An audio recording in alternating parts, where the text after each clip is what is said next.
কলেজের শিক্ষিকা এবং শিক্ষকের গায়ে হাত তুললেন বিএনপি নেতা। আমি দলমত নিয়ে বেশি একটা কথা বলি না, আর বলবোও না।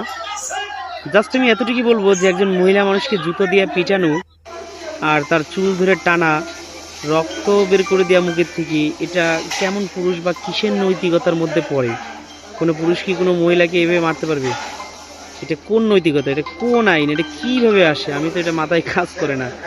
আর লুঙ্গি পরে চলে যান কলেজে, শিক্ষা দীক্ষাই তো নাই, তাহলে এইগুলো হবে কিভাবে? আপনারা কমেন্ট করে বলেন।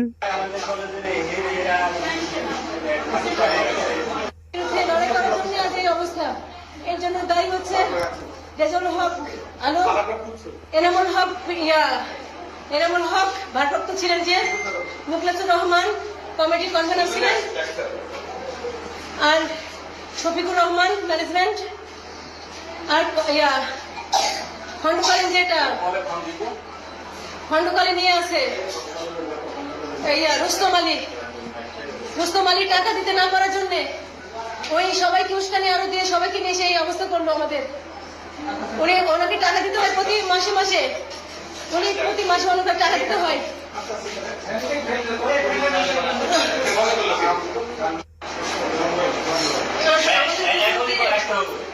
স্যারকে হচ্ছে স্যারের উপরে স্যারকে আবেদন করে নিয়ে আসে, এমন হচ্ছে কাল এই কলেজের যত দুর্নীতির জন্য।